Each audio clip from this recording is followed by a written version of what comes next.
looks like the guy. Doesn't it? I'm telling you, ChatGPT is scary. I can't get enough of this damn short. Oh, with Kent calling you guys Niggle, the niggle N-word? effect. The niggle effect. That shit is hilarious. What's up, Destructo?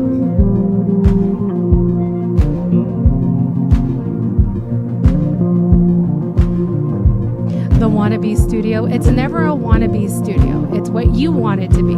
So if it's a studio that you want it to be, then Destructo, it's a studio.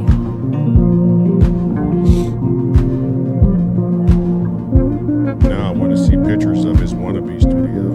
Yeah, Destructo, are you in our Discord? Send us pictures. Everybody's live today. Recon's live. Kent Spong is live. Just Groove is live. Doommonger has a premiere. Mango's C4 is live. Everybody's out there getting it, doing their thing. Get it, people. We'll go back and watch the replay on everybody else's. Gotta support the small channels.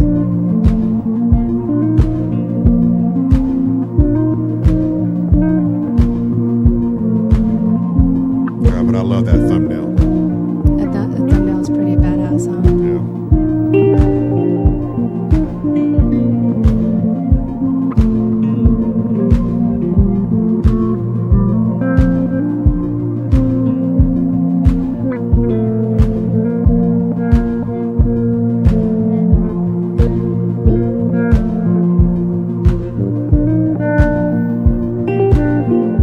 Just Groove is live too. I said that. Oh, did you? Lao Tzu puts it in this way: the great Tao You've flows been everywhere, learning a lot both to from the him, left huh? and to the right.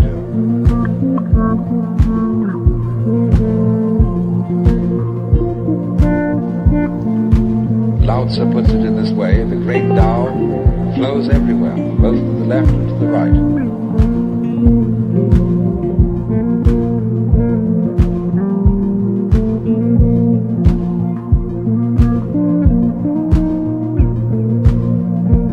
Monkey Fingers is on. He's on every day. Yeah. I think he's trying to do a 365 challenge. I think he's as been well. doing it longer than us.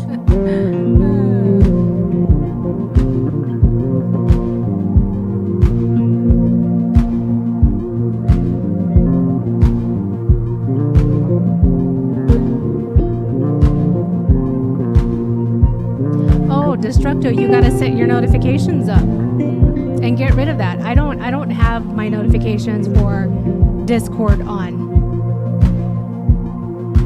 and so I allow myself to check it like every Friday or in the evenings if I have time. But you can turn that off. You can turn off that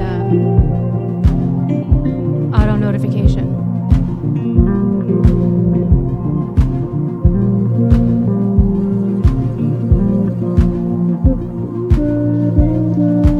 Lao Tzu puts it in this way: the great Tao flows everywhere, both to the left and to the right.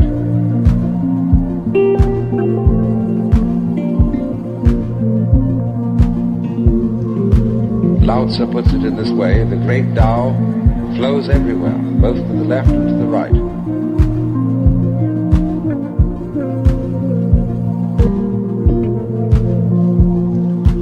Lao Tzu puts it in this way: the great Tao flows everywhere, both to the left and to the right.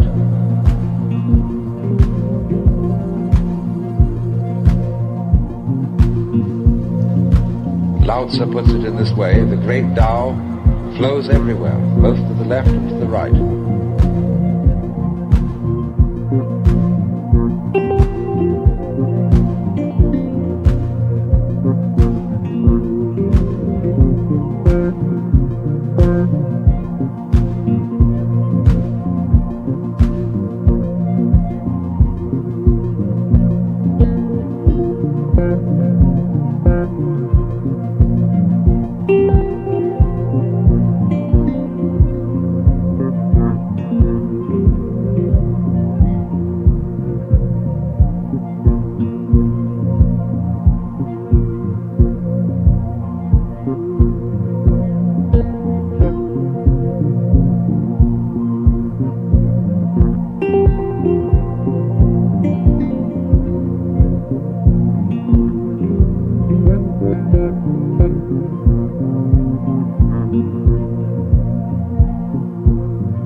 beats. Destructo said he's not too familiar with the apps and stuff. His kids had to help him with to learn how to use YouTube. Uh-huh. And I was like, oh, I get that. My 2-year-old grandson helps me with my stuff. And the sad thing is, I'm sure there's some 2-year-olds out there that can maneuver through Oh, yeah. with like all the tablets and stuff that they have. I'm looking back at the dirt bike footage, and it's better be pre-recorded, because the live, it was just, Spotty because of the Wi-Fi, huh? yeah. I can take it down. I wanted to put my GoPro on, but the batteries were dead. Yeah, so we'll do that next time. I'd probably take it down. It just didn't come out right. Yeah, I'm going to do it right now.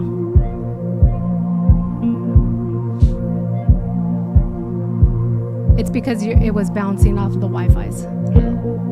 I completely forgot about that.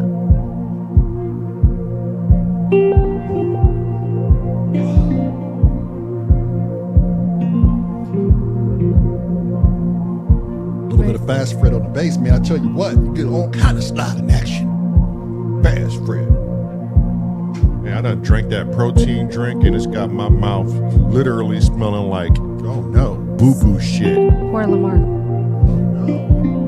Look, man, just don't even look this way when you don't.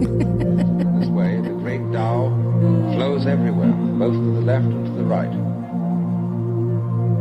Dill says, can we use words like fuck, wank, cunt, asshole, licking, Yes. pedo, Fletcher? Yes. Lao Tzu Thank puts you. it in this way, the great Tao flows everywhere, Yes, both to the left and to the right. you won't be saying anything that we haven't already used before. Shit, we had a The Tao. guest call the twins nigglers. Lao Tzu Yeah, puts it in nigglers, this way, the great nigglers, Tao nigglers. flows everywhere, Nigglers. both to the left and to the right. Nigglets. Whatever it was. You're not living until you've been called a niglet, my good son. Hey, Sif dropped another track. Lao Tzu Jeez, puts it he's in this been- way, the great he's been on a Tao roll, Can we huh? play flows this track, everywhere, Daryl? both to the left and Yeah. to the right. Yeah, let's play a Sif's track. Okay, give me a second. Here, I'm gonna send it to you.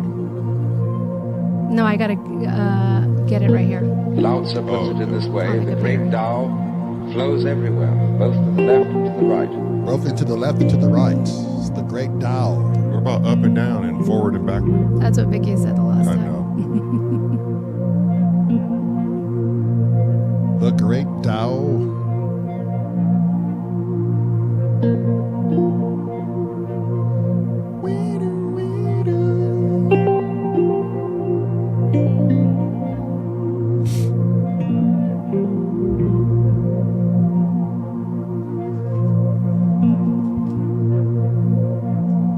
Is it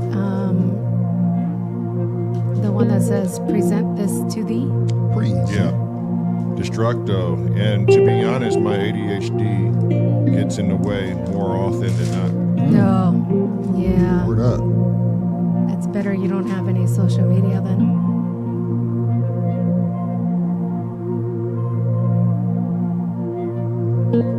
I got it from here.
gotta let ASIF know. Yeah.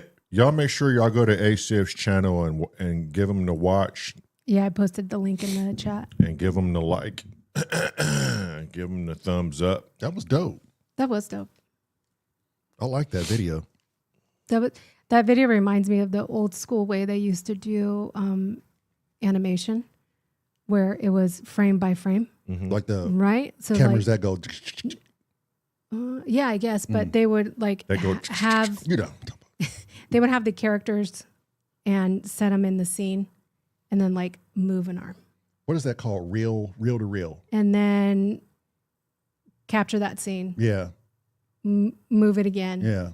capture that scene. And it's like Move it again. those old used to draw on those sticky mean, pads and used to make the stick men. Yeah. You know what I mean? It's a certain animation. It's Welcome in, Trader to the Living. Trader to the living. I forget what that specific animation is called. Is that reel to reel? I think it's reel to reel animation. Don't know. Trader I know to the it's Living. frame to frame. Are you in the high desert? Where are you? We used to live in Phelan, California, Victor Valley. the Victor Valley area. Yeah, it's frame to frame. Stop motion. Bicky said stop motion. Bicky for the win.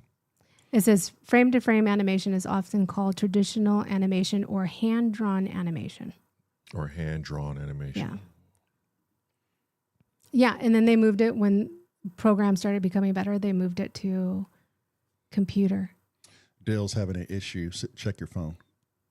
Okay.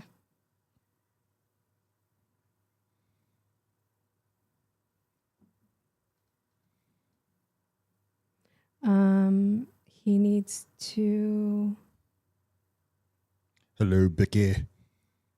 uncheck. I hear somebody's volume. Not anymore. You don't. Not anymore. He needs to uncheck.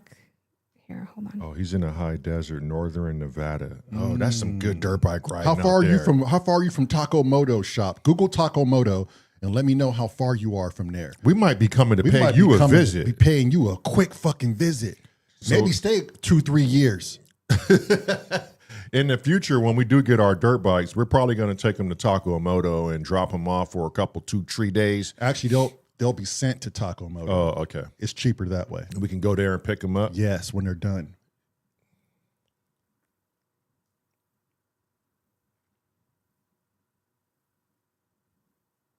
Northern, is that like up by Battle Creek and all that shit? Okay, you can just forward him that. Send them this.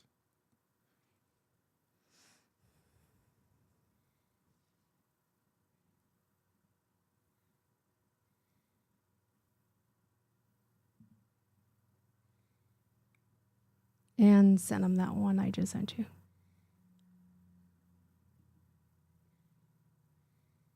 Well, I'm glad you said let's get in here earlier just in case there's any issues. Yeah, you never know. You know, when we're live, it's always issues. Because I remember the last time he came on, we were still doing that Zoom thing. And I think it took us like 2 hours to get him, close to 2 hours, like an hour and a half, Yeah. where we finally were able to get audio. And the good thing is, if you guys haven't seen Dale's first interview, it's on a long form side. We've interviewed this man before, so we can jump straight into I'll go get that link. what they encountered and what they saw over the was it over the weekend? Well, we'll find out when he In hops in. Ibiza, so like they were in Ibiza. Man, do you remember how long ago that was? Oh, it was like Slash, 2 years ago, maybe. almost 2 years. Damn. Okay, Trader to the Living says, looks like that's near Vegas in South Nevada. Oh, okay. You're northern Nevada. Are you like around Reno near Battle Creek. near what is it? Burning Man area? Battle Creek is north. What's up Battle, there? Yeah, Battle Creek is up there, huh? I don't know. It could be central, more central. Central. Yeah. I do love the northern parts of Nevada, though. The wife and I drove there when we were living in Washington State. We took northern Nevada, went through Idaho, and northern Nevada, man. I'm always like a desert hound. Mm-hmm. You know, we spent 11 years in the high desert, and there's just some things that just you love about the desert, man. You just don't want to trade it in. And when you see trees and lakes and stuff, that's one thing. They're like, okay, yeah, but there's certain parts of the desert, Meryl, I promise you, if you if you saw it, you'd be like, ooh, I don't want to go anywhere else. You guys want a blast from the past? You ready for this? Yeah. Okay. Look at your screen. Ready? Yeah.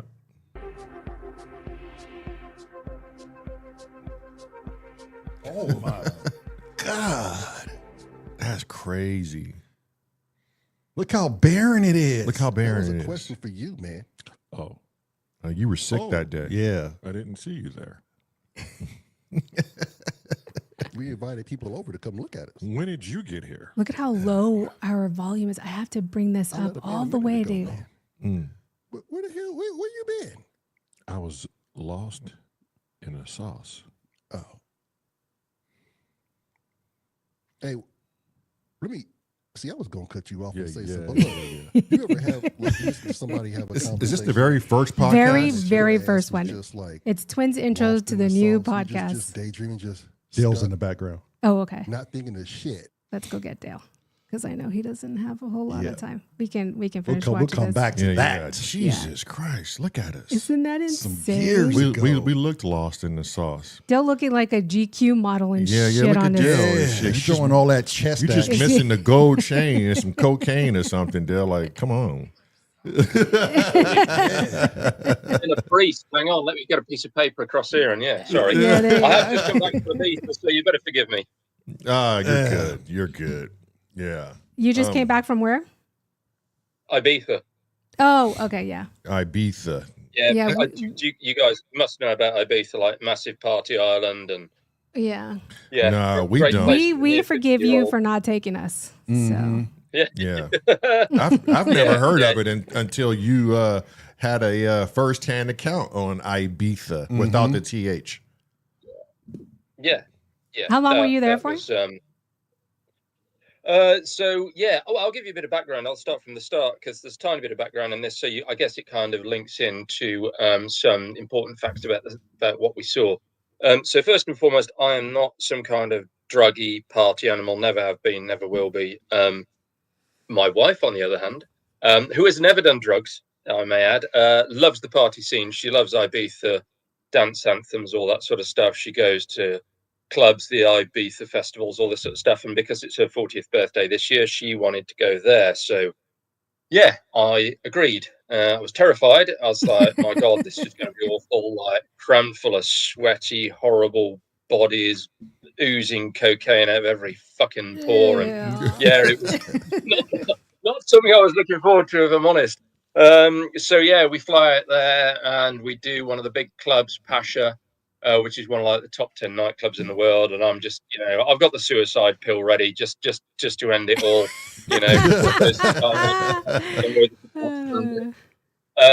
But seriously, I had a fucking great time. I was really amazed. I mean, the last time I went clubbing here in the UK was 25 years ago. And people were sketchy. The atmosphere was sketchy. People having fallouts and fights, and the toilets had piss and vomit on the floors, wall, and ceiling. It was just gross. I was just expecting. Oh, it's just awful. I was expecting a version of that on steroids when we went to Ibiza, because some of the people on the plane to Ibiza, feral as fuck. I mean, just like, they had stewardesses having words with them, and I asked one of the stewardesses, like, do you ever have the police come to this flight? And she's like, every goddamn flight we have the police. Every flight. Because there's an issue. Yeah. And there was when we landed as well, because some dick splat was smoking in the toilets. So, people are a bit feral. But what I discovered when I was out there is it's just a small enclave of, I hate to say it, British people who seem to be feral in Ibiza. And we hardly saw any. We were in this massive club, and I felt really, really safe. There was security everywhere. And the security, they really do steroids quite hard out there, because they were some huge people. I mean, I'm near 200 pounds and 6'3", and I felt like they could snap me like a toothpick if they wanted to, clean the fucking teeth out with my femur. It's just different water. That's all it is. Yeah, it's just a different water. Yeah, it's just and a the Spanish different sun, it makes things grow. Yeah, Like, well, they grow yeah. tomatoes out there, and they grow really big, so the humans do as well. Yep. But yeah. So anyway, so I had a great time. Toilets clean, spotless. Not saying I'd lick the floor, but if somebody put a gun to my head and choose a toilet floor to lick, it would be one of those. Wow. So, well, great. Yeah, So it sounds like your everybody wife was had friendly. a wonderful 40th birthday then. Mm. Oh, she loved it. Yeah. Well, the Nice. party's not over for her.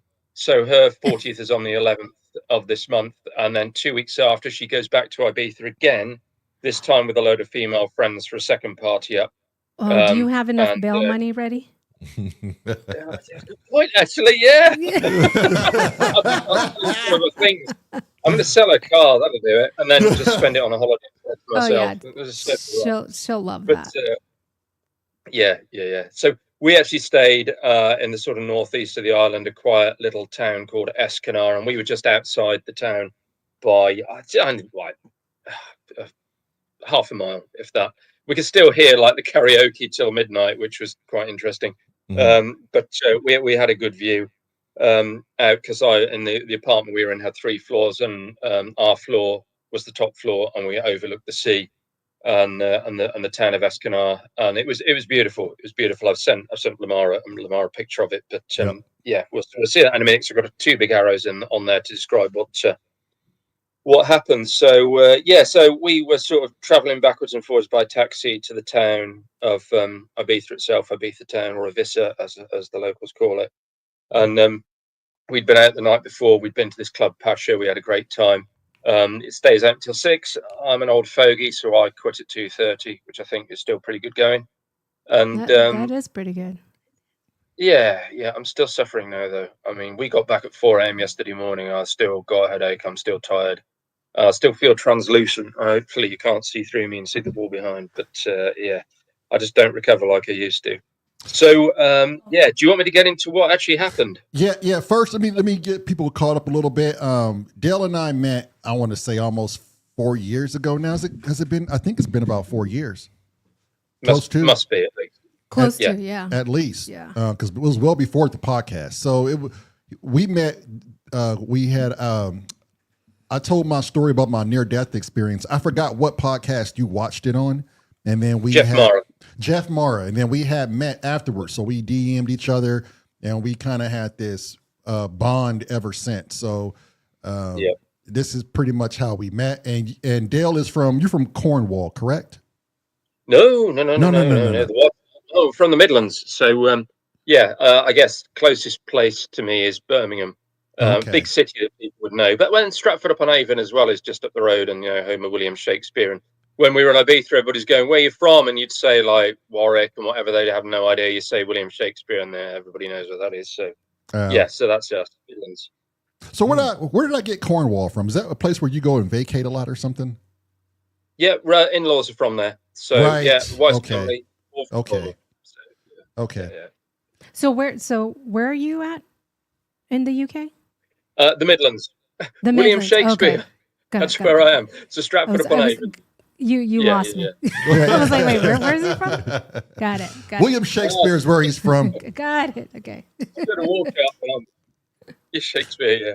Yep. And then so over the weekend, while Dale's out on holiday, as they would say, he comes across a UFO, and he sent me pictures, and we talked about it, and it was definitely noteworthy to come on and do an interview with him. We only have an hour, but he's going to give us a rundown of what he and the wife saw and what they captured on camera. So take it away, Dale. Let's get going. Yeah. So first and foremost, I didn't manage to capture the object itself on camera. I did dive for my phone, and I started opening up, and I thought, no, it's not going to come out. The light is too, it's too dark, and this bloody thing wouldn't have caught it anyway. So I thought, just keep it under observation. But I did take a picture and sort of draw annotations over it, and my wife drew a picture. So we'd done that club pasture. We got home at 3 a.m. We went to sleep. We got up at about 11 o'clock.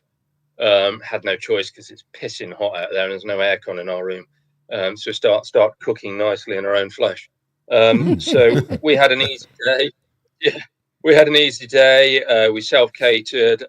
We didn't do any drinking during the day. We didn't have a huge amount to drink the night before as well, because it's really expensive in Ibiza, and I'm a massive lightweight. So yeah, there was nothing like that. There's no influence of alcohol or anything like that.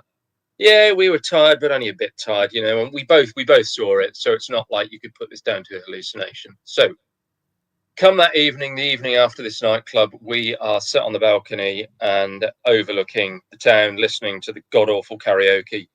And we playing this game. I'm a nerd, total nerd. I see an aeroplane. I'm like, oh, where's it going? And we've got this website called Flight Radar 24. Have you ever been on it? Have you ever seen it? No. Oh God, it's brilliant. I should have brought this up. Hang on, let me bring it up quickly. So it basically shows where all the planes are in the world.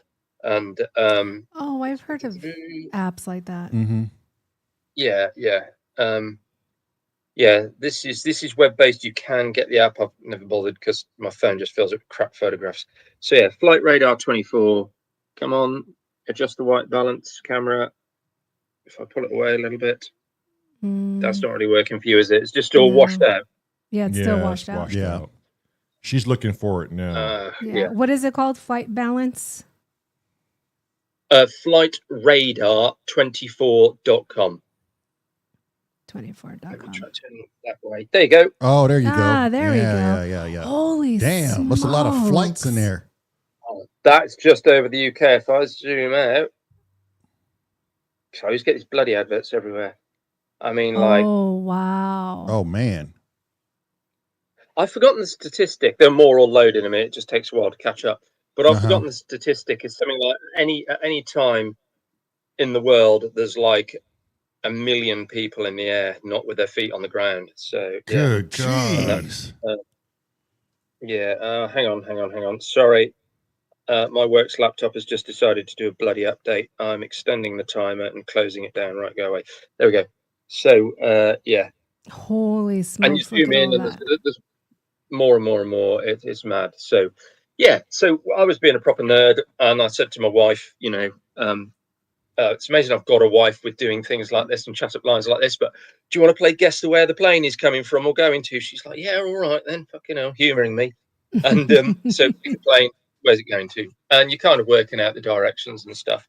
So we've been doing that for about half an hour.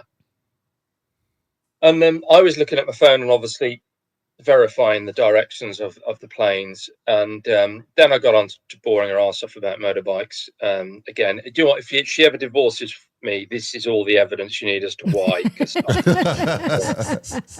not nerding out about plane flight routes, I'm nerding out about motorbikes. But yeah, so I'm just telling her about a motorbike I'm going to look at this week. And I'm looking at my phone.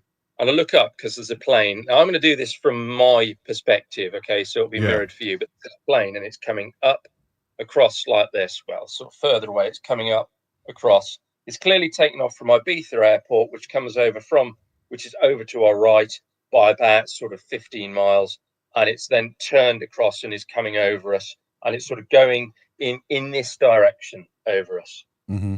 And I'm watching it, and I'm about to ask, oh, where do you think that one's going?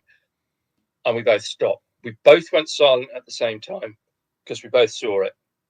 And where this plane had come over in this direction, sort of down, sort of just off its flight path, there's this like weird silvery wisp. And it doesn't start. We notice it's already moving, and it's moving across in this direction. So sort of almost 90 degrees to the plane direction. But it's going many times faster. And as we watch it, it goes from our right to our left. And it just morphs into this triangle, this really clear, defined triangle, because it was black, like really, really dark black. But the front edge was picking up some of the lights of the city. Now, initially, I thought it had really dull landing lights, or almost like windows lit from inside, like you see in Star Wars, where you get the big ships and you got all the little windows lit from inside. Mm-hmm. Maybe it was that, I don't know. But that seemed to be on the sort of leading triangular edge. And obviously, the night sky is never black. It's always like a really, really dark blue. So we could see it perfectly imprinted on the night sky. And it just went like that across over the top of our hotel. And I was just like, what the fuck was that? And my wife's like, I don't know. I said, you did see that? She's like, yep, I saw it. And then I thought, I was fucking around my phone. I was like, oh no, run out of our room, across the landing to the window the other side. I ran across, I had a look, and then it had gone, but the speed it was going at and the amount of time it took my brain to process there was a second window to look at this bloody thing, it had a chance to probably fly. So anyway, and speed wise, if I say the plane was sort of traveling at this speed to the eye like that, this thing went so wow. Fast. 10 times the speed of that plane. Yeah, real fast. And the thing was, we could hear this plane disappearing off like this, and this thing goes completely silent. We had no noise from this side. You could clear as a bell hear that plane as it was sort of fading away, going over the top of us, and this went. Is that the picture? Is that the picture where you had the red arrow and the blue arrow? Yeah. So hang on, let me bring up what I said. Yeah, that's it. So the red arrow is the plane, and the blue arrow is the triangle, and that's from our balcony. And at the bottom of those arrows, you can see the town buildings. That's the town of S.O.R, and it's the ocean beyond that, right the way to Africa. Okay, is there any way we can zoom in on the blue? Because if the red is the plane, that's not even. You can't really see anything. That photo was taken about an hour after I saw it. Yeah. Okay. To reference it. Yeah, I didn't get a photo of the thing because I knew it wouldn't come out. It's never going to come out. This thing was so quick. I mean, it was 5 seconds, if that, and like half a second of that, my hand. I looked down at my phone. I was like, no, don't bother. Just look at it, because by the time you've messed around with your phone, booted up your camera, figure it out. Yeah. When that thing went, when it went overhead, could you see? Like, did it block out starlight, do you think? Oh, yeah, totally. And this is the really huge thing, because I'd been looking at my phone. My eyesight wasn't adjusted to the night as well as my wife's. I sat her down straight away. I was like, right, tell me what you saw. And she said, I just saw a bloody Star Destroyer from Star Wars. Now, bear in mind... Oh, was that the drawing? That was the drawing. Yeah, let me pull up this drawing. Because her eyes were better adjusted, she could see all that detail on the other side. I didn't see that detail underneath because I'd just been looking at a bright phone screen. So I sort of saw the triangular outline and the leading edge with the sort of glistening lights on. She agrees with the glistening lights. She said, I'm not going to put them in the picture because how do you draw that? But yeah, that's what she said the detail of this structure was. So the circles are lights? No. No. Like vent type things? Don't know. Okay. Don't know. Just sketchy circles with those ribs. So yeah, there's no bright lights, no navigation lights, no sound. And this thing just went, now, is your wife a skeptic before all this stuff? Yeah. Like I kind of bullied her into being more open-minded. But after that, she's like, yeah, I don't know what that was. She's certainly not like, oh, I believe it's aliens, blah, blah, blah. Obviously, there was a load of aliens and they're going to probe us and all that sort of stuff, jokes as you get from people who are more skeptical about this stuff. And but she said these look more like vents. Like, were there like waves of heat coming out of these things that she happens to notice? No, just static, just completely static. Static. Okay. Half God, Half Beast says the thing from the Superman sequel. I didn't see. I don't know. I don't remember. Yeah, I don't know. Warheart Art says Phoenix Lights look like that on TV. I remember that it was definitely a triangle. So the triangle shape continuously is a pattern of a lot of people's what people see. Yeah. Right. What about this picture here? What's that? Well, that's an entirely different event that I've failed to tell you about multiple times because I keep forgetting. Okay. Do you want me to come back to that one? Do you want to finish? We'll come back to that one. Okay, so but you clearly heard, and I just want to get the details out for people to try and understand and try to put themselves there.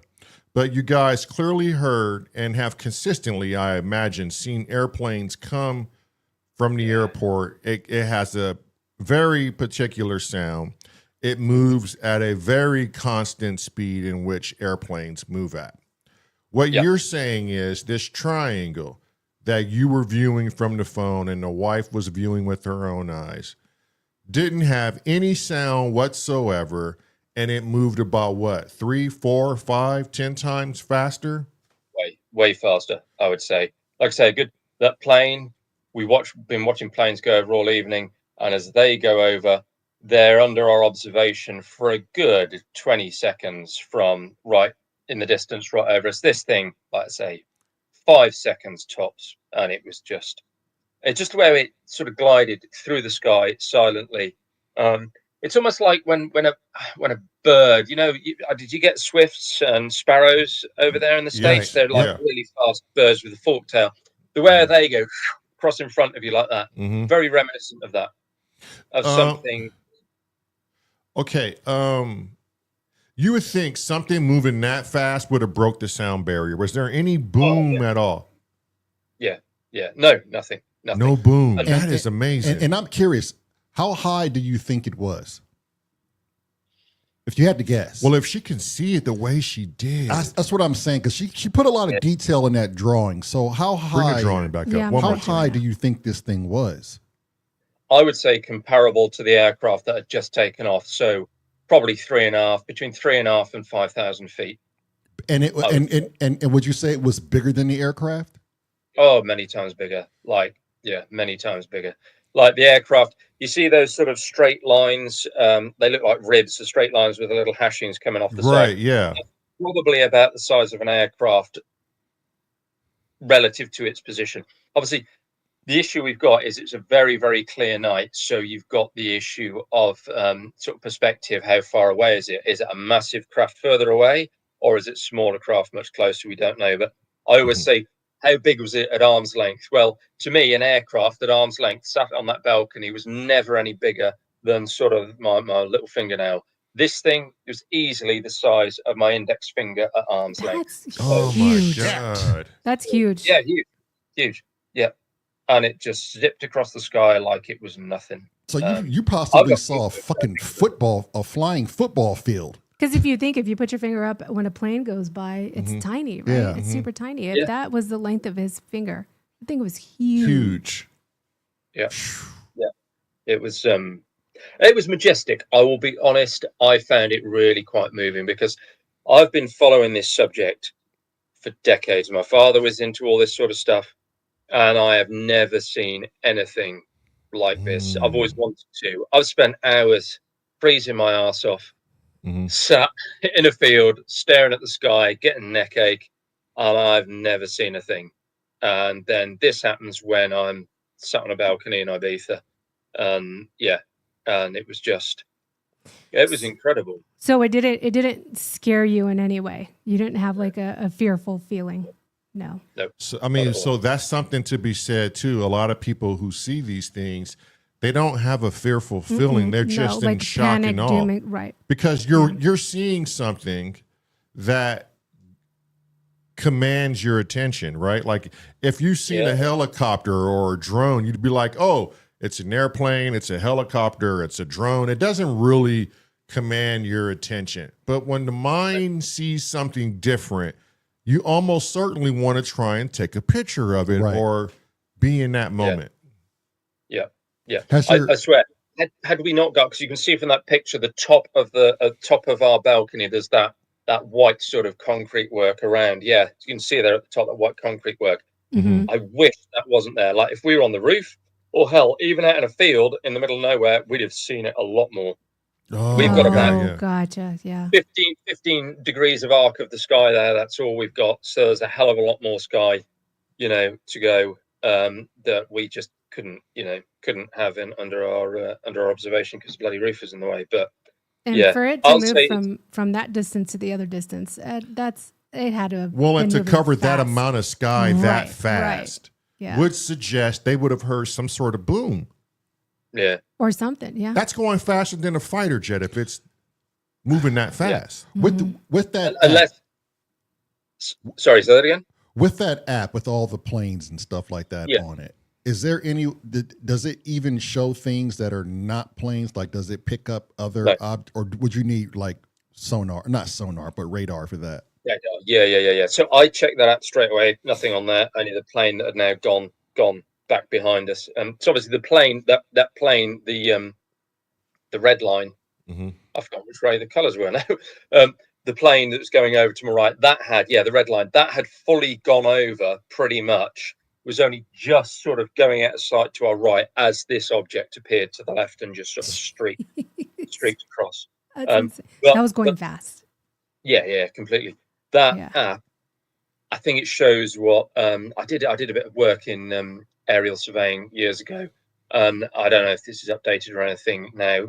Maybe some of the viewers will be able to say, but each plane has what they call a squawk, which they squawk a particular frequency of number. And it's like birds flying through the sky. When they're flying through the sky in formation, like geese or whatever, they squawk to each other. So it's called a squawk on the plane. And that's the plane identifier code that says, okay, I am this plane. And their air traffic control can go, okay, that's that plane. It's flying at this height. And this is the origin. This is the destination. And Flight Radar 24 just pulls all that data and pulls it into that website. So you can track stuff. Like I've seen military planes go over. I've put it on Flight Radar 24. Nothing there. So, it's only civil stuff. Jeez. So, yeah. It's I downloaded that app, by the way, and it's really cool. Like you can click on the plane and it gives you all that information that he was where saying, it's going, including choppers. It showed a chopper. okay. Yeah. Damn. Yep. I'll tell you a funny story. When it first came out, my partner at the time was flying from the UK to Poland, and across Germany, the flight suddenly banked north, went up over Siberia and vanished. And I'm like, plane's been hijacked. She's gone. It's crashed. She's going to be in some sort of gulag somewhere in Siberia, and that's it. But it was just a fault with the app. So, shit. You can throw some glitches. But yeah, I was just like, oh, she dead. Just like, she gone. Yeah. Like, oh no. Yeah. Okay, here's an important question. How has it changed you've wanted to see one of these things for God knows how long. And when you see, is there anything in your mind that says, oh, we definitely have this technology as a global society? Well, yeah, me and my wife have cooked this over for hours since. First of all, the actual sighting itself, I say, was a silencing moment. Silenced the mind, silenced everything. You just awestruck. One of those silencing moments in life when there are no words. After I was really happy, I was like, my God, finally, because you go from a point of belief to a point of knowledge that there is more than we can explain out there. Because up until that point, with the whole UFO thing, I'd only heard anecdotal reports, witness testimony, that sort of stuff. Yeah, from my family and from my friends. We'll go back to the other picture in a minute. So to see something like that, you go from a point of belief to a point of knowledge, which is, a good luxury to have, I think, that sort of stuff. But in terms of what it was, so I've done lots of reading in the past about the Black Triangle stuff, and I have heard that there's many reports that the Black Triangles are back-engineered technology. But there's also conflicting reports that say that they are the mothership type craft, the ones that dispense like the eggs and the little drone type tic tacs and things like that we see. So, the only thing that makes me think it's not our tech is the absence of noise, because there's a lot of not a lot, but a few witness testimonies out there who say they saw a craft. There were humans, human beings that were walking around outside, and they jumped up, got inside, and this craft took off with a thrust noise, but there were no wings or anything, and then it sort of went silently across the sky. So I don't know, there was nothing human-like in this thing's movement at all. It was it was pure to be able to pull those G forces with the human inside, a human would not be able to survive that amount of G force. And from how fast you're saying it was going, without any visible sign of propulsion, right? That in itself suggests it could be off world. Unless we do have the technology to pull this off, and we just haven't been telling. And it could be unmanned. The And people, and yeah. it could be a drone of some It could be sort. unmanned. You said your dad was into ufology type stuff. Has he ever seen anything? Has he like educated you when you were younger about this shit? Yeah, that's what started all this. So back in the 70s, so I was born 76. I think this was about 2 years before I was born. They were living, well, his parents, my grandparents, are living in a big old farmhouse. He just married my mother, and they bought like a big trailer, static caravan, and they were living in that in the back farmyard whilst they were building a house. And so one morning my dad looks out of the window of this static caravan, and he sees this silver ball high up in the sky. And he says about sort of big as your thumbnail, arm's length, and it's just shaking like this in the sky. And he wakes up my mom, wakes up his parents, and they're all outside. Then one of them says, "Hey, look, here comes another one." So there's this silver ball static shaking in the sky, and over the top of the house comes another one, exactly the same, but it's got like a little black circular appendage at the front. It looks like a big silver ball with a little black ball stuck on it. The two join together, and then they zigzag off across the sky, leaving this really weird, wavy sort of trail in the sky. He said it's the strangest thing they'd ever seen. And that got him fascinated. And since then, he's seen a few more as well. So he's always been fascinated. And that he told me about that when I was really young. And I got into it, bought Whitley Strieber's book Communion, terrified the crap out of myself for that picture on the cover. That alien face. Oh my God. That one had to go face down on my bedside table, I tell you, at night. And since then I've never, I've always wanted to see something. I did have a strange experience. I'm sure I've told you about this, about my bedroom window being open in the middle of the night. Right. Yeah. Go ahead and refresh us real quick. So I was asleep, as you do. It's the middle of winter, and I think this was a dream, but I remember being woken up, or was it in the dream? I don't know. I can't say. By a bright light, because where my bed is, the window is behind my bed. Huge bright light coming through the window from above me. Something reaching down, grab at me, pulling me out the window. Next thing I know, I'm sat in like this big concrete room, and there's all these funny angles on the walls. Looks like a bit of multi-story car park where the ramps go up and down, but there's no cars, there's no tarmac, there's no barriers, white lines on the floor where to park, nothing like that. Just sort of reminded me about how they build these big concrete multi-story car parks. There's no windows in the place. And I'm sat, excuse me, I'm sat there completely naked on the floor, not just my hairy chest showing, and cross-legged, and I'm like, I'm blank. I have no idea who I am, what I'm doing, and I'm just looking around. I'm like, oh, this is a bit strange. I had literally no memory or recollection of everything. I look over to my right, and I see another guy sat there, cross-legged on the floor, completely naked, and his eyes are like fixed like saucers, like this. And I go over to him, and I start trying to wake him up, go, hey buddy. And then suddenly all my memories flood back in. I remember being dragged out of my bed with the light shining through my window. I start screaming in terror. Next thing I know, I sit up in bed, the usual sort of sweaty nightmare, screaming in terror. I'm like, thank God for that. It was just a bad nightmare. And that's when I felt the breeze on the back of my neck. I turn around, my bedroom window is wide fucking open, and the curtains are drawn back. And I'm like, how old were you? I joined the police. Because I joined when I was 24, so I was about 25. Because my dad got up the next morning, and he found me in the living room hugging his shotgun. I'm not joking, because we're farmers, we got shotgun licenses and stuff. I went to the gun cabinet and I got the shotgun out, and I just sat there on the settee. I was that scared. As time went on, you put it down to a dream, and you think, I have opened my window in my sleep before, because I do sleep hot, so it could have just been a bloody nightmare. And I just opened my window because I got hot, and it was a heat-triggered nightmare, but it was still very fucking weird. Was it the most vivid dream you've ever had? Did it seem like you were in a real environment? It did.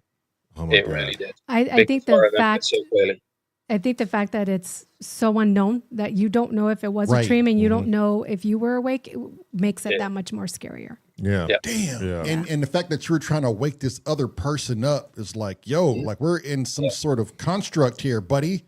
It's 2:35. Do we want to get to that other UFO story? Yeah. Let's go. Yeah. Yeah, let's do that. So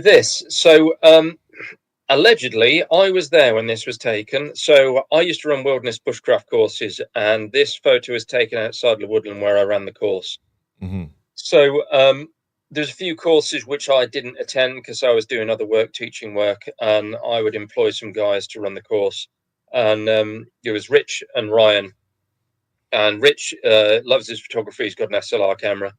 And Rich says that one day we were running a bushcraft course, and we were in the woods, and we had to walk out to the truck to get some stuff. The truck's parked in a sort of gravel car park about, I don't know, 500-600 yards away from the wood. Water collection points there as well. So he said we walked out to get some water, and that bloody thing was hovering over the field right there. And he's got his SLR out, and he took that picture straight away. And he claims me and Ryan were there. I spoke to Ryan. Neither of us have any recollection of this. But Rich is adamant that we stood there and we looked at it for a long old time. It never did anything. It never went anywhere. And we just gave up and walked back into the wood. And I'm like, I couldn't have been there because that would not have been my reaction. I'd have walked over because, as you can see, if you look at the photo, right, I've shown this to many people. They go, "It's the moon in the sky." I'm like, okay, explain why the whole field isn't lit up and just the patch underneath that light. Right. So this is That's over what a I field. noticed. Recon. So someone in chat's asking, is this over the field? Yes. Look at the light underneath it. The light does not spread out very far. That is very close to the ground, in my opinion, as dictated by the lights on the field. That is amazing. Yep. So, okay, you don't remember being there, but this guy clearly says you and someone else I'm were going to there. try to share it a different way.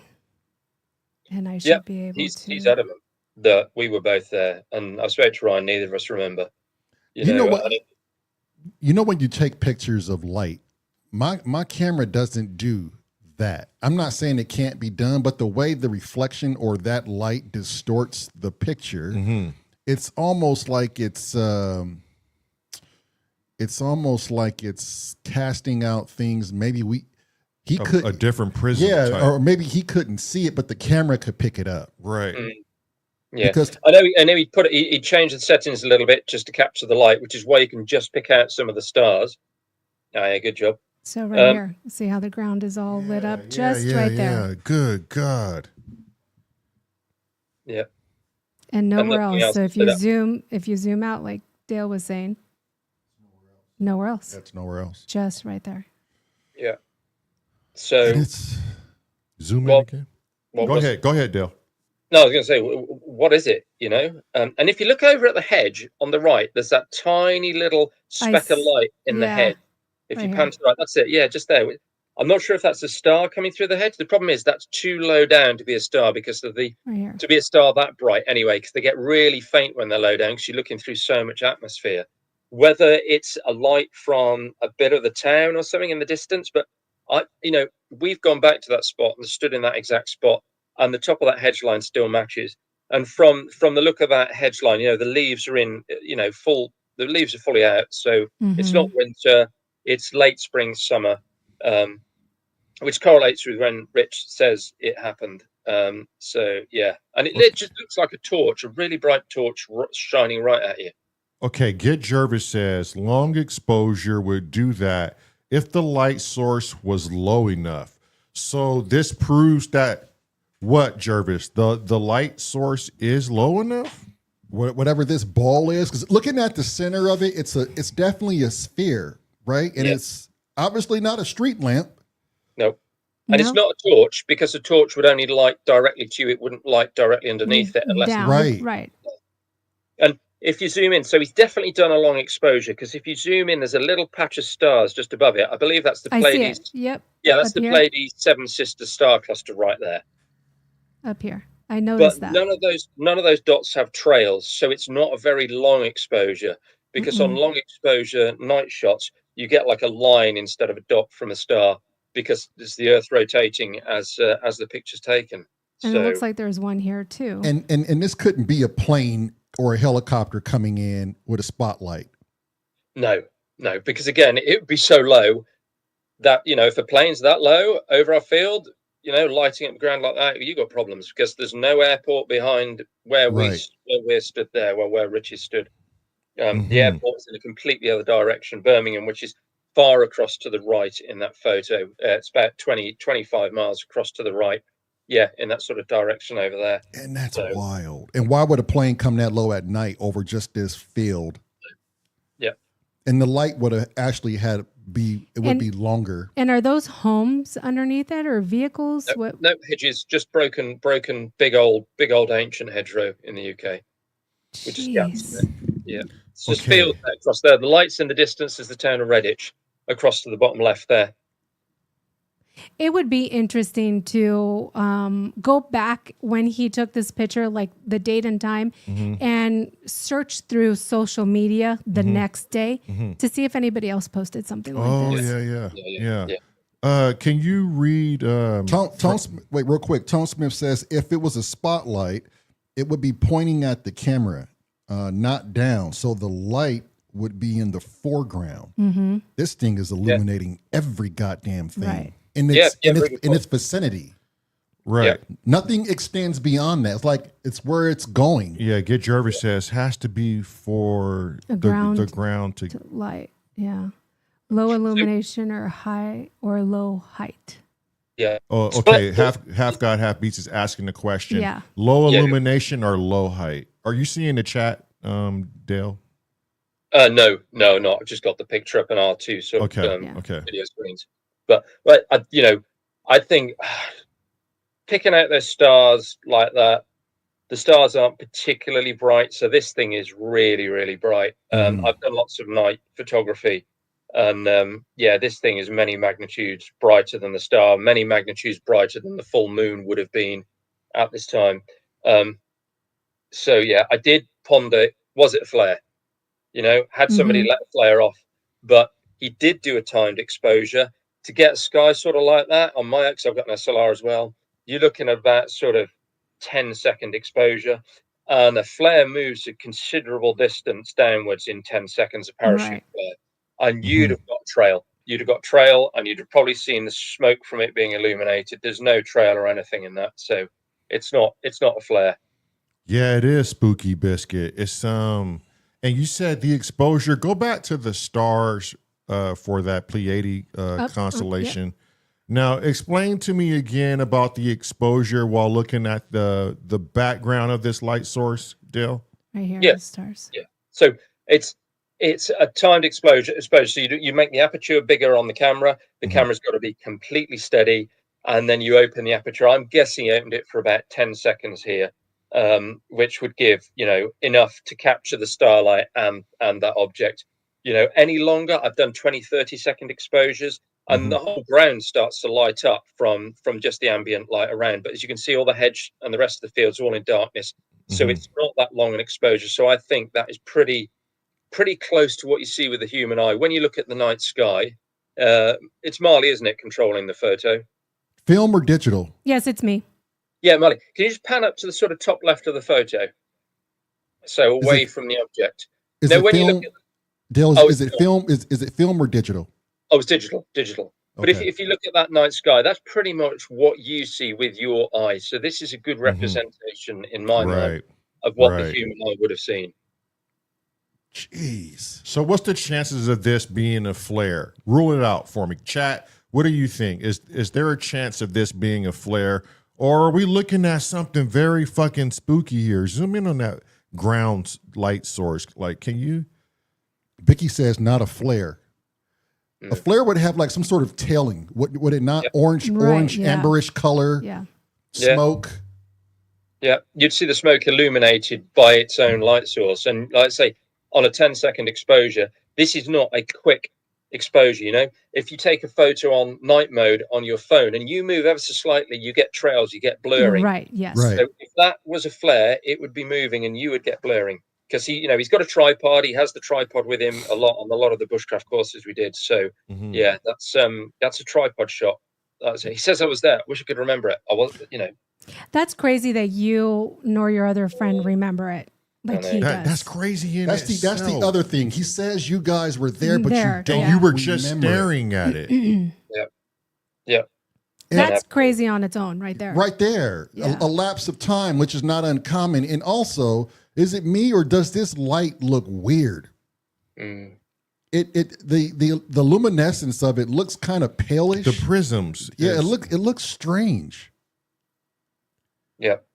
It almost looks as if it's too bright to look at. If you were gonna look at it, maybe, but like how Like with your own naked eyes, Right. Like if you were there. How are you? How does he? Especially look how it lights up the ground. First off, right? Yeah. But if this guy took this picture, and I'm sure he did, what in his mind must he believe? You guys don't remember it. You stood still. Yeah. We were all looking at it. Why didn't it affect him consciously? Exactly. Yeah. Do you still talk to him? All the time. Yeah. I'll get him on. Get him on. We got questions. So I have two pictures that I want to share in comparison to this that I think will help understand a little bit more of taking pictures at night and what it does. Okay. This first one here, both of these pictures I took at night. So let me share this. Share. Here we go. Okay. Okay. So you see that? So you see those tailings in that picture? Yeah. That's from a street light. Yeah. That's what it would do. And then this light here on the ground, that's from the street light to the left because we have a big, huge street light. Yeah. How long was that exposure? If you can remember? It was from a cell phone. And it was- okay. Yeah. Super quick. Without going in there messing with any of the settings. Yep. Just a snap and done. That picture's definitely not that. Right. It's By a far. Yeah. exactly. You know what I mean? Like that you can obviously tell that's like what light would look like when you take a picture of it at night. Like that's a common Right. thing. And then you have something like what we just saw with his picture. It's like it's completely different. Completely different. It's like the source is and then we have that. Yeah. Now you see that, It's a huge difference. and the light that it puts off on the ground is so. It's just weird. Mm. It And- looks and like it's it's weird. so.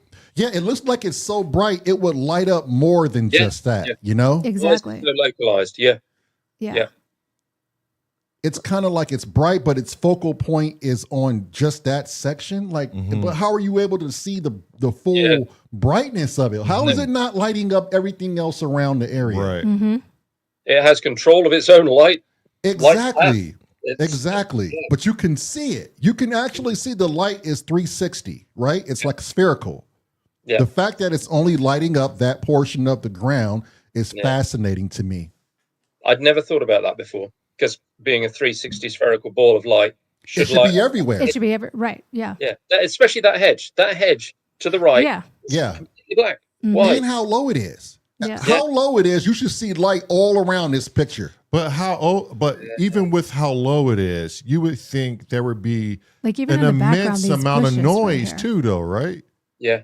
You ever hear a small drone? Oh Like yeah. one of the smallest Yeah. drones? Yeah. They're fucking loud as hell. Yeah. Pissing us off in Ibiza last week. You're on the beach sunbathing and some pervs going over with a bloody drone. Yeah. Yeah. So, yeah, excuse me, 2 seconds. Middle-aged problems. I've got a fan running, but it's drying out my contact lenses. Yeah. Yeah. Mm. I get more to realize I don't want you to think I'm getting overly emotional about this. Oh shit! Go make water. Harmonic Sonic says, "I've seen UFO before a couple times. Not quite like that though. And then somebody else says it could be plasma ball lightning. Interesting because, and he's in chat right now, Uncle Chrome. And then here's another picture that I took at night. Yeah, see, it's nothing like Uncle Chrome sent me different. to a channel. Yeah. The channel is called Orbis, and it's with the scientist, and I believe the scientist's daughter. They had this up, and some of the things they show, these plasma orbs, it really reminds me of what we just saw. Like Yeah.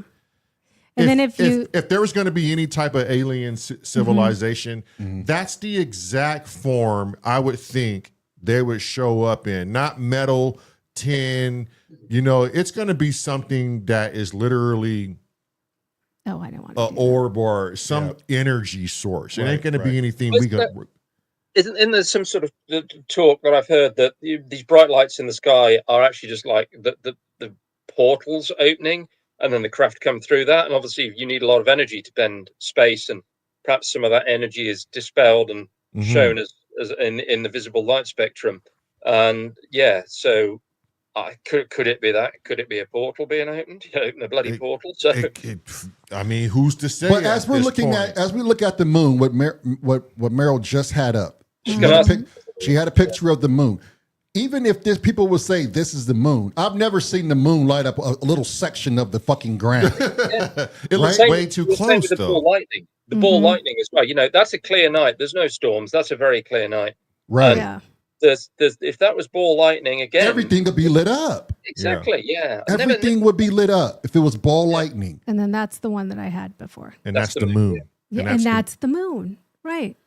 Even Vicky says it ain't no fucking moon. No, and then look at the flares that the moon is giving. Yeah. Right. And that extra little spot up there is because of the camera. You see, lens flare lens flare when it comes to artificial light is exactly how I would expect it, or even the moon, right? Yeah. The lens flare from that is so like broken up. There's not even straight beams. Yeah. Right. It's like broken up. Okay, but here's the thing. How are you able, and like Vicky says, we don't know. That's the beauty of it. But how were you able to look at the picture he took with this light source over the field, right? How is this light source able to be so dim, but yet so bright? Never mind the light on the ground. Never mind that. Right, yeah. Right? But it's still a bright light. Yeah, it's a source of light, and light illuminates. Yeah. And as we know it, there should have been this area should be beam bright. Yes. straight towards that camera where Right, you can yeah. see the ground right in front of the camera, man.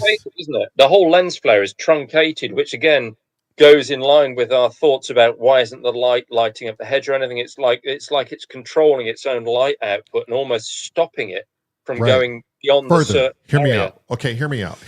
I have a perfect example of what you hear me out though, real quick. What if we are looking at the actual light source from underneath an object? What if that very light source is the light source that's attached to a fixed structure that's shining down on the ground, and we're somehow looking at it from an angle? Maybe there's a concavity underneath the structure. But where's the structure? Right, it's black, right? We can't see. It's black.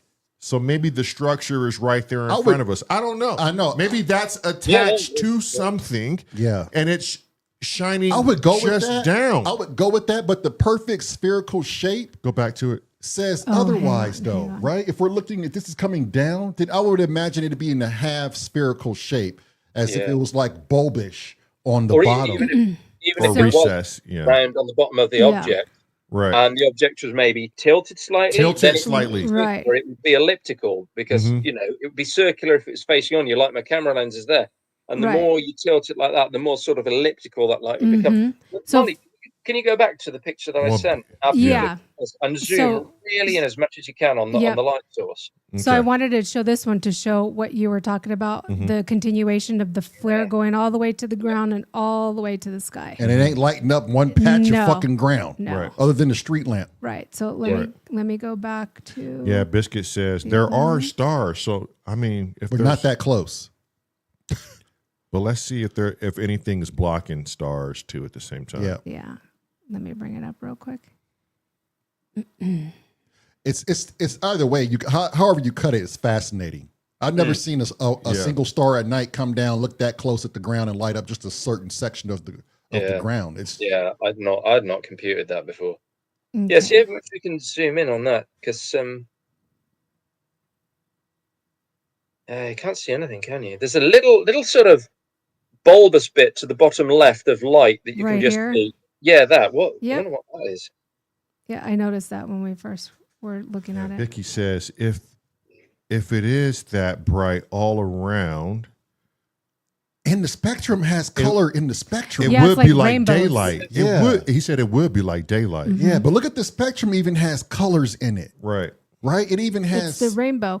It's almost like if it's reflecting off of something. Right. Like almost reflecting off Well, of it has itself. to be the lens. it though, might right? be the lens. It has could to be the Oh, lens. yeah. It could Yeah. be. Could very Yeah. well be the I'm gonna lens. say it's Yeah. the lens. But other like our cameras didn't show that shit. But he has a camera, and I took mine okay. with the phone. Yeah. Yeah. well, those phones are pretty good cameras too. But Though. he has a Canon?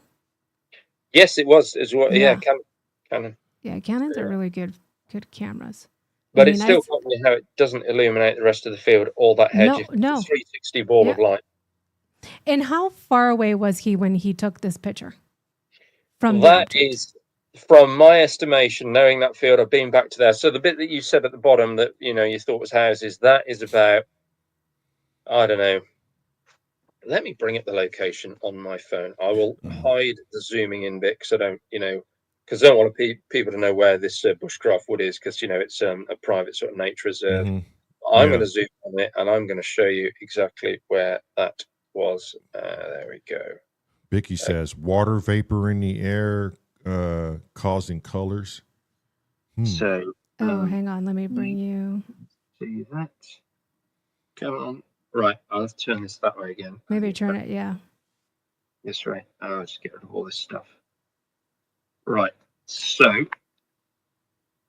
hopefully, come on. There we go. There we go. So I'll try and point with my finger as best I can. He was stood about here on the edge of this wood. Mm-hmm. And hang on, got to reverse this in my mind. Yeah. So the trees that you can see to the right are those trees down that hedge line there. So the Oh, object okay. is in the middle of sort of towards the back edge of this field there. I really should have brought a pen or something to do that with. I've got So it looks like it might be like 200 yards away, yeah. roughly. Roughly. Yep. Let me Give or look at the take. scale on this, because Google Maps has a scale as you zoom in and out. So how? Yeah, 200 yards. Yeah. Yep. Yeah. Spot on. I reversed that. I got it the wrong way around. It's the other hedge on the other side. Sorry. Right. I saw those tree lines. Yeah. Yeah. Yeah. I figured. I figured so. Yeah, because just doing Yeah. stuff back Right yeah, there. to the right right. here Yeah. on the Yeah, right. Would be our right tree corner. line Yeah. down over this side here like that. So yeah, it was taken over there. So yeah. That's a pretty big object. Damn, that's amazing. Interesting. Whatever If it you was. saw- Okay. Yeah. Knowing yet it was 200 yards away. Yeah. Right. This light, freaking huge. It's huge. Yeah. So did it block out stars?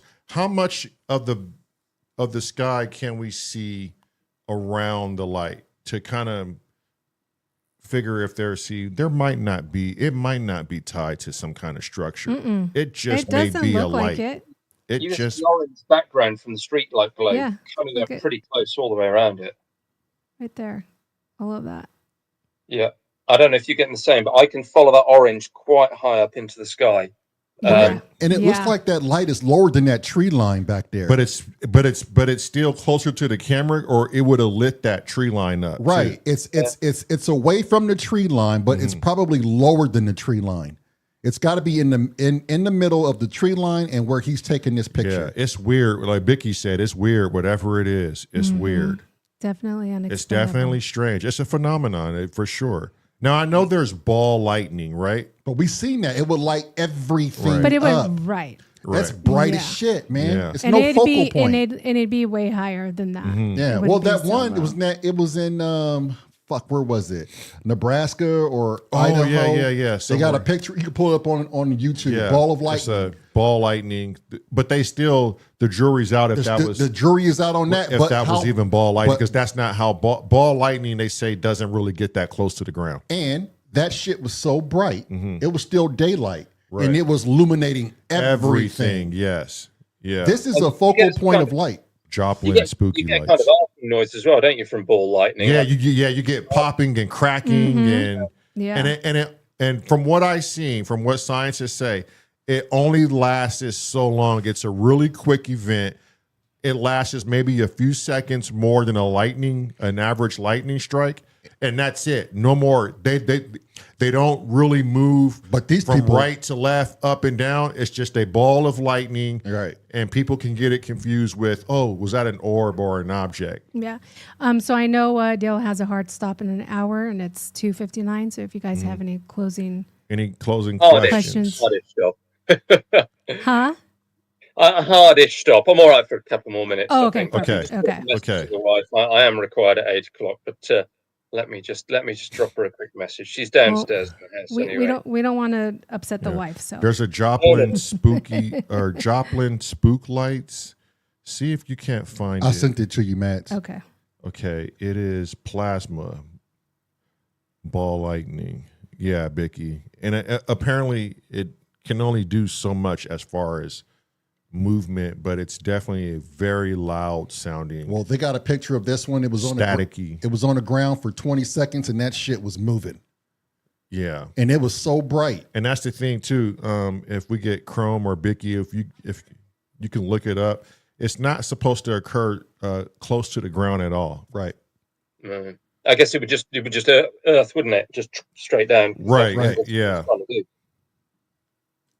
Oh yeah, just slight tangent while you're looking for that. I spoke about Flight Radar 24. There is also a vesselfinder.com, which is the same but for ships in the ocean. Oh, And every single boat, okay. ship, fishing boat, they're all on there. So yeah, I saw Cliff Tops doing nerd shit like that as well. So Very occurred cool. in Rich Valley, Alberta. Wait, I last gotta week, check and it out was that captured ship one. on camera by Global News watchers Ed and Melinda Party. Oh, it's in Alberta? This glowing blue ball of light is called ball lightning, and it appeared behind their home just moments after a very intense lightning strike occurred.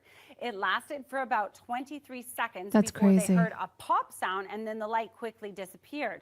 Now, although ball lightning is very rare, there actually have been over 10,000 is it that close to the ground? Yeah. Look how bright it is. Jeez. Reports from pilots, sailors, scientists, and everyday people, but only a handful of them have actually been documented in a video this Look at well. that.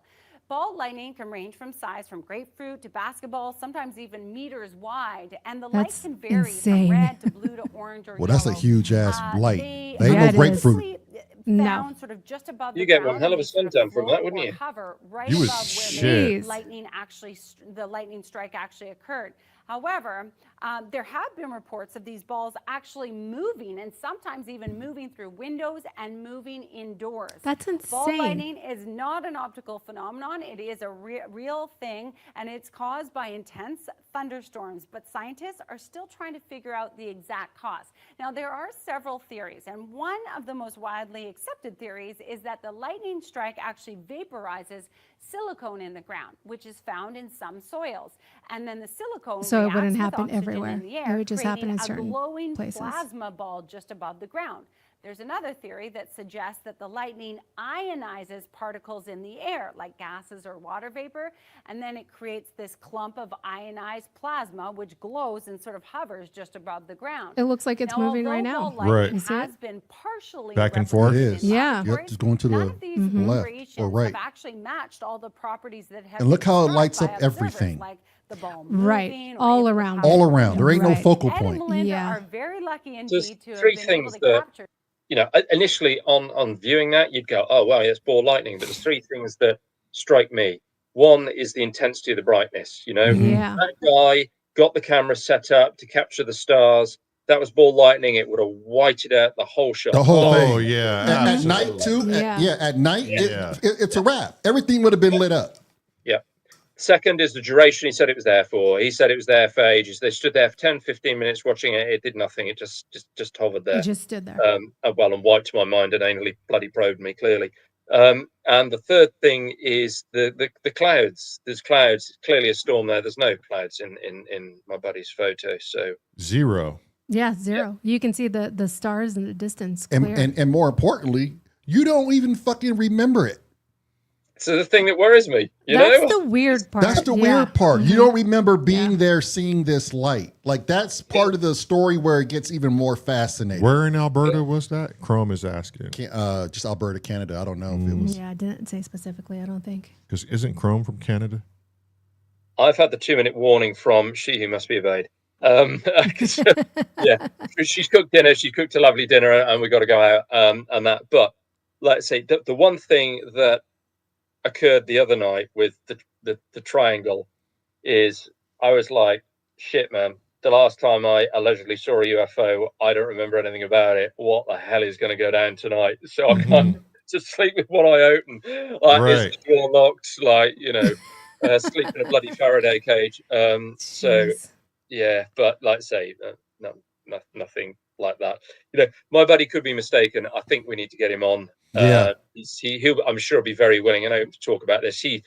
He's very fascinated by this kind of stuff anyway, especially since that photo. He's very open-minded to the possibility of things. Yeah, go ahead and set that up. And just, very cool. Yeah, let us know, and then we can get him on here. Yeah, and just by him saying you guys were there, you don't remember it, just takes me back to that dream you had where you were in that weird structure and you were trying to wake up someone else, but yet you don't remember actually even being there, but you were there. Yeah. Was it a dream? Was it not? Yeah. So all that stuff to me, it's fascinating. For one person to witness all of this and be surrounded by it, it just makes it that much more interesting. Yeah. The unknowns. And it makes you you want answers. You want answers. We all do. Yeah. What's going on? I hope by putting my story out there, I get a little knock on the door from the men in black because threaten me all you want, but I got some bloody questions. Yeah, I'll go quiet, but you got to tell me what the hell is going on first. Yeah. Right. Yeah. I think we would all want to know. Stay quiet and just want to know. Yeah, exactly. Yeah. Well, thanks so much for coming on. Yeah, really appreciate it. We got to have you back for a longer, discussion. For sure. There's so much to unpack with all this sort of stuff, isn't there? With the life after death stuff as well. That's something we really need to have another good old chat about. I've done loads of reading and research and one thing and another, and I've had experiences, and some of it I can't share because it involves other people who have had bereavements. But some sort of fascinating sort of things. And I'm in this fortunate position. I've had a lot of experiences, but one thing that I always say when I tell people about it, and I'm open to sharing this stuff, you do get mixed reactions. The one thing I say is every single one of them was entirely different. So if it was produced by some sort of psychosis, some kind of issue I have mentally, wouldn't they all follow a same pattern? Yeah, every you would think so. You would think so. Right. Yeah. From there's one I'm going to keep to myself. Lamar, I have shared it with you. You may have told Lamar I'm keeping it to myself because I want to see a medium. And if that medium says to me, oh, that thing that happened to you, that was such and such, that's such strong verification for me. Whereas if I put it out on the internet, then I will always call them down. I'm an ex-copper. I always have this inner sort of skeptic that goes, oh, well, maybe this, maybe they saw it online and blah, blah, even though that's incredibly unlikely. But like one of my experiences, like me and my wife were up in Scotland. There's a beautiful place called Knoydart. You can only access it by boat. It's mainland Scotland, but you access it by a ferry from Mallaig. We went across, we spent a day there. We were about to come back and two lads came running down the pier and jumped onto the boat. They nearly missed the boat. As they jumped on, a voice in my head went, they're from Worcester. Really clear. They're from Worcester. Like a knowing. And it was just so strong. They sat next to me. I went, where are you from, lads? They went, we're from Worcester. I was like, that was so weird. Because it wasn't a hunt. It was like an absolute certainty. I know these guys are from Worcester. And I've had that happen a few different times, maybe 3 or 4 different times. Along with some very different fringe sort of experiences. Glitch in the matrix. Yeah, right. Clairvoyance. Well, I mean, before you go, I think it's best to say this too. And this is just more evidence that stacks up is you used to be a cop in the UK. You have to go through a psychological evaluation. Yeah. These are all things that they pick out of people. My wife went through one. I went through one. Lamar went through a couple of them. They get very in detailed as to who they're hiring because they don't want to hire anyone crazy. So just by having a full-on psychological workup for you to even be a cop says a lot as about where your head is. And you're seeing something.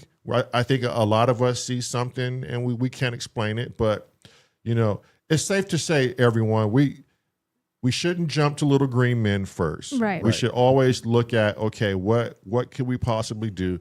How far behind are we with technology? And then, yes, there could be something visiting this planet 100%. That we have to think about things like that. And the thing is, like, I don't know if you follow Ross Coulthard, News Nation, and all the sort of stuff there. And the one thing that he said that really resonated with me is this whole UFO UAP thing has less to do with little green men from another planet and more to do with what happens when we die. Right. Yeah. Spiritual nature. Yeah. So I've watched a whole lot of stuff and read a whole lot of books and done a whole lot of research and digging deep. And I've come to a few conclusions that I think, I'm going to miss my dinner, but screw it. I'll just verbal diarrhea at you for 2 minutes. But Don't get in I trouble. think what we're dealing with here, if you take our sort of evolution to its extreme, we're already starting to uncover what consciousness is, and that it's a quantum vibration, the wave particle collapse, and the work of Sir Roger Penrose and Stuart Hameroff have already identified areas of our brains and the brains and in all living matter where these quantum vibrations can be held. They're held captive in sort of what they call sort of aromatic benzene rings that form these microtubules that exist within the neurons in our brains. And Penrose originally postulated that consciousness was some sort of wave particle collapse from, to say a quantum field, just simplify it, a quantum field held within the brains of living things. And everybody said not possible because there's no structure there that could hold this, because to hold a quantum field, it needs to be near 0 Kelvin and absolutely dry in our brains, like 36 degrees. And mine's certainly soaking bloody wet. I hope everybody else's is. But I think it was like late 2000s, early 2000s, an anaesthetist by the name of Dr. Stuart Hameroff got in touch with them and said, hey, we found these structures in the brains where I think these quantum fields of yours could be held. And, we call them microtubules. And there's loads of interviews out there with Hameroff and Penrose. Now, Hameroff is more open about the sort of, parapsychological implications of this. Sir Roger Penrose, he's Oxford laureate. He's really sort of quite British, stiff upper lip. Doesn't go down that route. Professional career to think about and all that sort of stuff. And the sort of backlash people get from doing this. But Hameroff is more open about it. He says, yeah, this puts this sort of stuff on the table. A Japanese researcher in 2014 actually measured quantum vibrations in these microtubules in rat neurons. So we're already getting to the point where we kind of have a working theory of how consciousness can be held captive within organic matter. Now, I don't know if you saw the interview with Ross Coulthard and I've forgotten his name. Jake Barber. Yeah.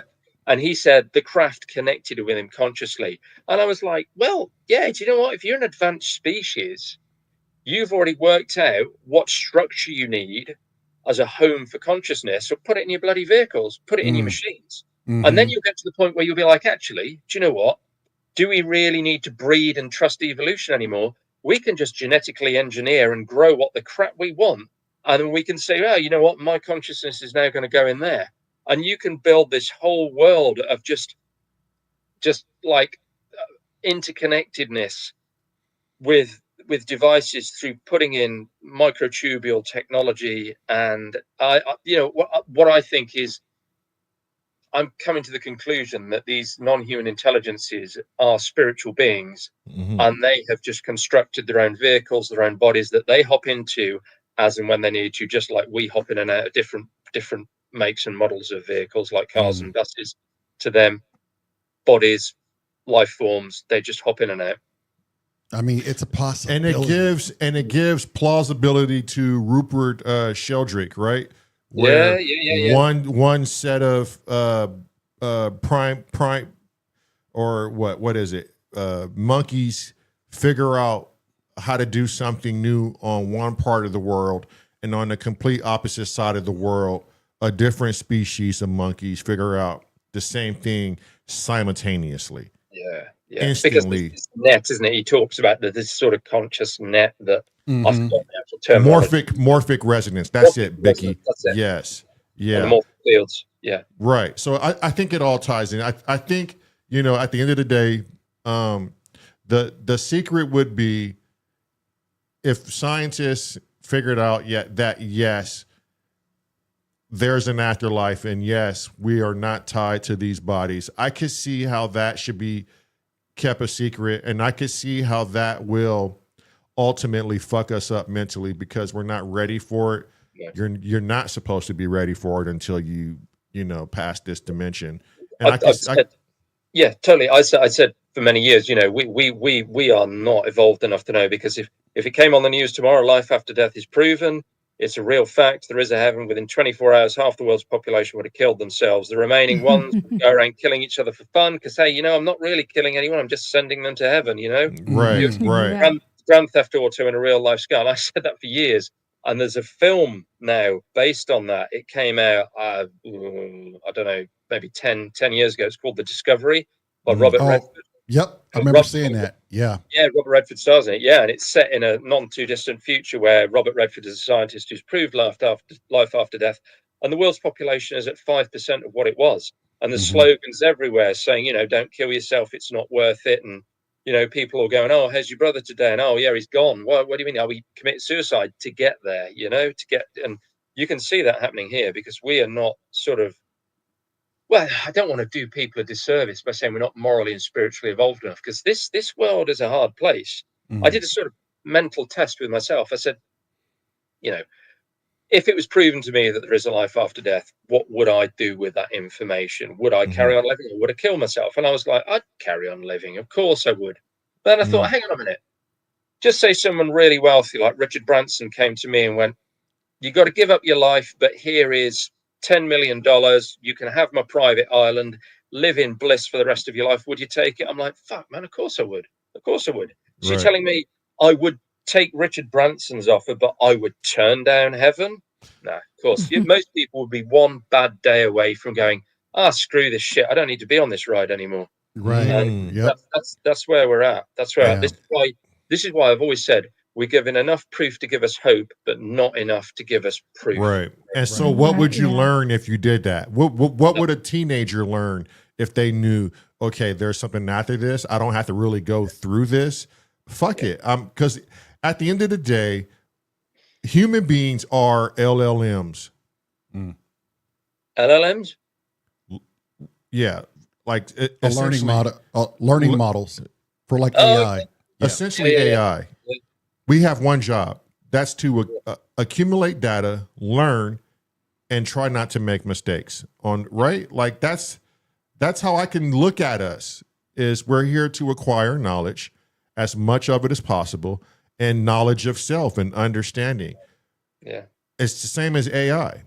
Yeah, and you don't want to cheat that process, do you? You don't want to cheat the process. Like the school analogy. What would any school child learn if you gave them all their answers to the homework and all the answers to their exams? Nothing. Nothing. Yeah. He would just know the word. It would just be boring. Yeah. Luscious lipped mothers. That's right, Chrome. Right? But I mean, you could look at everything and say, hey, we're relatable to everything, and even AI is a rendition of us. So yeah. If that's the case, I don't want to know. I don't want to know that there's a life after death, even though that we all most of us kind of feel there might be something.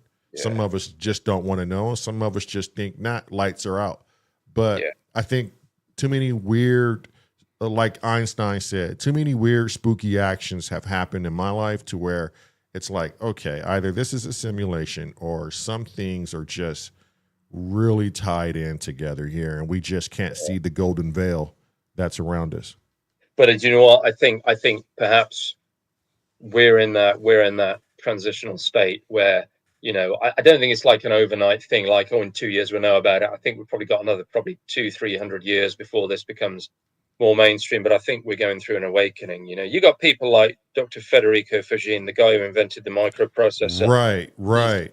He's totally on board with all of this. Oh, yeah. And he despises Penrose. Like, to me, his model just put Penrose to shame. And Penrose is trying a way to fight this. But, I mean, just trying to understand the qualia of things. And have you heard about his near-death experience? Fagin, we're on the shores of Lake, forgotten what lake it was now, but yeah. Yes, that was crazy. That I mean, and for him to be a scientist and a physicist, to be in that field and have that, he's now trying to relate spirituality with science, and he's saying we can't do it any other way. And just like Daniel Hoffman with his beliefs that we're in a simulation, a simulation. You know, like, I think they're onto something. I think they figured it out. They don't want to tell the public. Things are rendering themselves from a fourth dimensional aspect and very briefly pop into a third dimensional aspect, which could be the UFOs people see, like you were saying, a portal. And I think they know this. I think Elon Musk knows this, especially dealing with Neuralinks and a lot of the things that they've discovered you can't even have access to. All of it is mostly redacted. None of it can be brought to Senate because it has very sensitive information. Why would that be? Why would that be to where we can't even look at the full study of Neuralinks and what they found? And it's, you know, and they say, no, it's open to the public, but it's really not if you really go and look about and see how many things are redacted in those forums, you know? So it's some crazy times. I think we're living in crazy times. I think we might be privy to a couple of leaks here, and we'll see what happens. But like Half God, Half Beast says, we'll know when we die. We'll know for certain. Done a little bit before that, so make it a little transition a little bit easier. Right. Yeah. I mean, but then again, I think we do, don't we? You know, deathbed visions, all this sort of stuff. Yeah, family members who passed away, you had that shit. Well, yeah, Raymond Moody did a whole study on it. I mean, he wrote he's the godfather of near-death experience. He coined the term, right? Like that's a different rabbit hole. We can go down that at some other time. Yeah. Exactly, yeah. I'm about to have a near-death experience if I don't get my ass down to the dining room. Yeah, for real. Well, thank you, Dale. We appreciate the talk. Yeah, appreciate it, guys. Love you all. And thank you. And we'll have to do this again. Yeah, absolutely. Yeah, be safe, Dale. All right, take care, Dale. Take care. Bye. Yeah, that you know, it's interesting times we live in, people. Jeez. And for those of you who want to embark on the unknown, I like embarking on the unknown, especially with Kent Spunk, because Kent really likes to dive into it as well, too. You know, and he can get passionate about a lot of things. And that's what makes these conversations so fun, is because we don't know. We just don't know. And some of us desperately want to know. But that photo, if you guys missed the photo, for you, those of you who are just coming in, Roy Droid, Go back and watch it. Put it in Discord, or we could put it in Discord. Oh, we could put it in Discord, yep. Yeah. But and the account of them all, like he and his other buddy losing time is it's crazy. They'll definitely and not even being there. Yeah. Like they don't even recall being there. And their friend is so adamant, which we're going to get him on and get his perspective. Yeah. Before we go, Mango C4 is live, and so is Kent at the Pubness. Links are in the chat, so go check them out. Recon was live. He's not anymore. So go back and at least give him a thumbs up. I always do. Watch a little bit of Recon. Watch a little bit of Reconsider It. Just Groove may be live still. No, I checked. He's not live anymore. Get Jervis comes on in about an hour and a half. So make sure you go watch the crazy Jervis and the man who has 2 untamed pussies on either hand. There you go. Get Jervis, ladies and gentlemen. And tomorrow you'll be on before Hardware Jams or after? We might be on before or after. I don't know. We'll play it by the day. Okay. We'll do that. Yeah, we'll post it. Yeah. Chrome, do you have anything going? I'm embarking on the unknown. Just ordered 3 Behringer desktop synths. Oh shit, Chrome. Nice. Chrome is dealing with that ooly. Yeah, but let's see. Just Groove just completed his album. For those of you who do not know that. Oh, nice. Damn, Groove, you busy. And we love you too, And we Groove. love you more.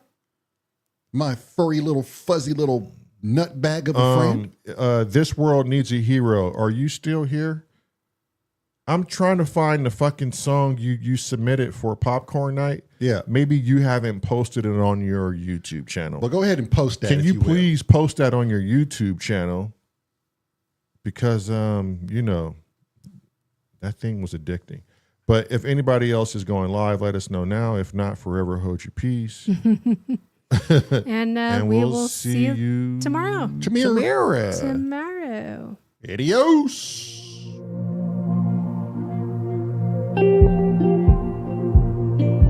Love, bye.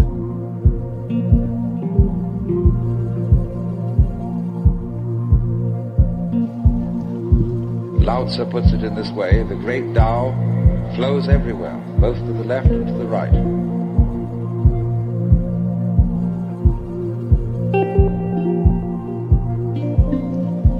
Lao Tzu puts it in this way: the great Tao flows everywhere, both to the left and to the right.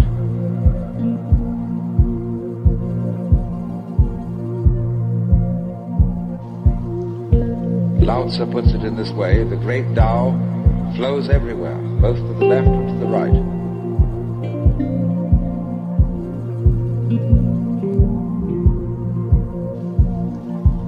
Lao Tzu puts it in this way: the great Tao